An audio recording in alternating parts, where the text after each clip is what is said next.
Hey Falcons Nation! We've got the latest updates on the Atlanta Falcons. But before we get into today's big news, don't forget to hit that like button and subscribe to the channel. You won't want to miss any of the action, especially with a big weekend ahead. Let's jump right into the headlines, and trust me, you'll want to stay tuned for this one. The Falcons are making moves before Sunday's game against the Vikings. Wide receiver Chris Blair has been promoted from the practice squad to the active roster. This is his third time being moved up this season, as he was also called up for games against the Steelers and Saints. But here's the twist. This will be Blair's final chance to be called up from the practice squad this year. If the Falcons want him on the field after this weekend, they'll need to sign him to the active roster. Blair has mainly been used on special teams with 6 snaps so far. He'll be looking to make a bigger impact this time around. On the other hand, defensive lineman Rook or Hororo is still out with an ankle injury, and wide receiver Casey Washington won't play this weekend due to a concussion. These absences put extra pressure on the team as they face a tough opponent. And let's talk about the big story. Kirk Cousins. The veteran quarterback is facing a lot of pressure as he prepares to play against his former team. This game could be a make or break moment for him, and the stakes are high. The Vikings defense, led by the aggressive Brian Flores, is a tough challenge for any quarterback. Kirk Cousins has faced a lot of criticism this season. After a series of disappointing games, his decision-making has been questioned, especially with interceptions that have confused both fans and analysts. One scout even said Cousins doesn't look good, pointing to his lack of speed and power in his throws. NFL analyst Brian Baldinger agreed, mentioning that Cousins' arm doesn't seem as strong as it used to be. These comments raise serious doubts about his ability to lead the team. Now, Falcons head coach Raheem Morris has a tough choice to make. Does he stick with Cousins and hope for a turnaround, or does he give rookie Michael Penix Jr. a chance? It's a big decision, especially because it sends a strong message to the entire team. One rival general manager put it best. You're not just changing the quarterback, you're sending a signal to your team. Penix has shown some promise, but throwing him into a game against a tough Vikings defense would be a risky move. Still, if Cousins struggles early, the pressure to make a change might be too much to ignore. This game isn't just another matchup. It's a chance for Cousins to prove his critics wrong and cement his role as the Falcons' leader. On the other hand, it's also a chance for the team to consider new options if things don't go as planned. Either way, Sunday's game is huge, not just for this season, but for the future of the team. So Falcons fans, it's your turn. Do you believe Kirk Cousins can bounce back and prove he still has what it takes, or is it time to hand over the reins to Michael Penix Jr.? Let us know your thoughts in the comments below. This week, Vikings head coach Kevin O'Connell, who worked with Cousins for 2 seasons, spoke about the challenges of facing his former quarterback. O'Connell kept his comments balanced, but his respect for Cousins was clear. He described Cousins as an accurate and smart passer who excels when it comes to timing and rhythm. O'Connell said Cousins can still put together a performance that keeps his team in the game, and he's right. Falcons fans know that Cousins is capable of taking over a game when he's at his best.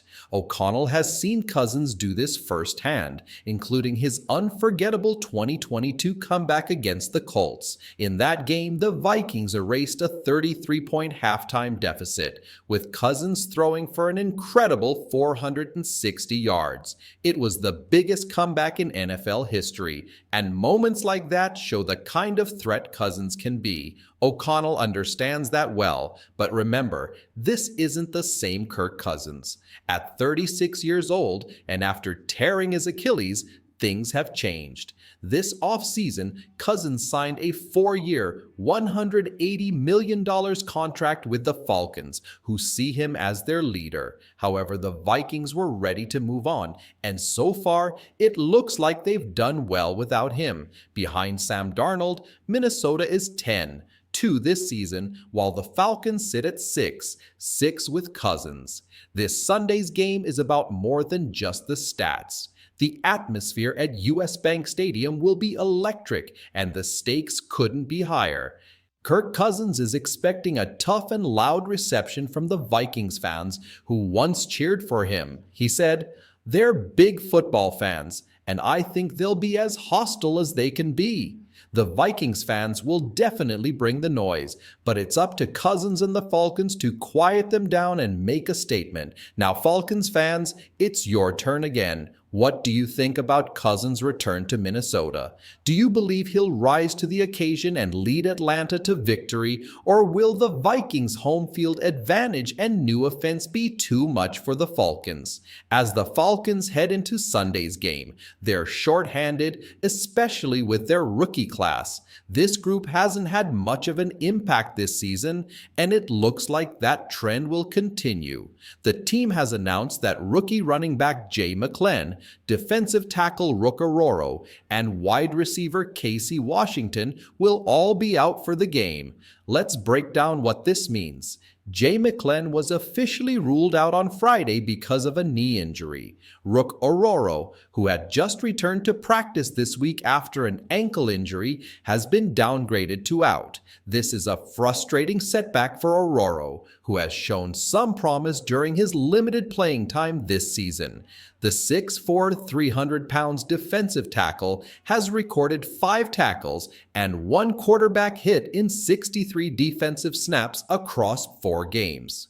Ororo is still within his 21-day window to return from injured reserve, but this delay raises questions about how soon he will be back on the field. On the other hand, wide receiver Casey Washington was added to the injury report on Saturday with a concussion.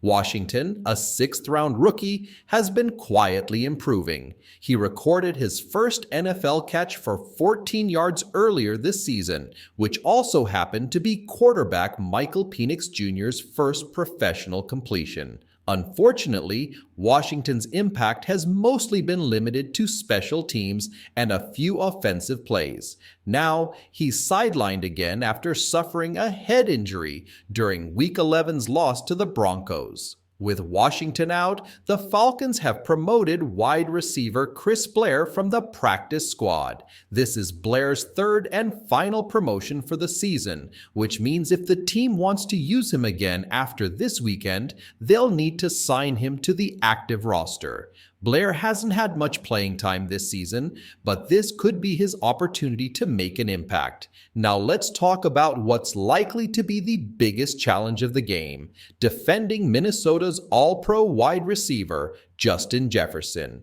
Falcons defensive coordinator Jimmy Lake spoke honestly about the threat Jefferson poses, and let's just say it's a big one.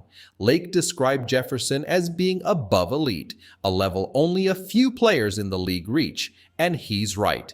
Jefferson's stats say it all. He's averaging 86.5 receiving yards per game this season and remains the NFL's all-time leader in career receiving yards per game at 96.3. But Jefferson isn't the only weapon the Falcons need to worry about. The Vikings also have second-year receiver Jordan Addison, who's averaging an impressive 16 yards per reception.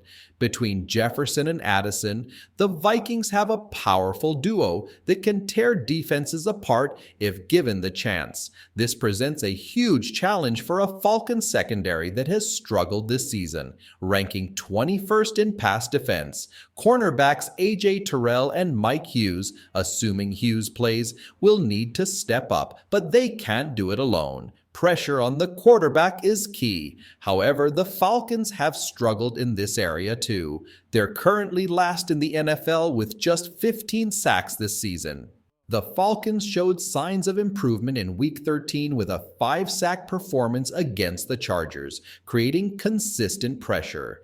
Continuing that kind of pressure on Sunday will be key to limiting Jefferson and Addison's impact. If the Falcons' pass rush can disrupt Kirk Cousins' rhythm, it will make things much easier for the secondary. But if not, as Coach Lake put it, Jefferson could become a big problem. So Falcons fans, Now it's your turn again. How do you feel about the team's chances this Sunday? Do you think the defense can step up and contain Jefferson, or will it be another tough day for the secondary? What about the rookie class? Are you concerned about the lack of production, or do you see brighter days ahead? Drop your thoughts in the comments below. We love hearing from you. Before you go, don't forget to hit that like button and subscribe to the channel. We've got plenty more content coming your way as the Falcons fight to stay in the playoff race. Thanks for tuning in, and as always, rise up.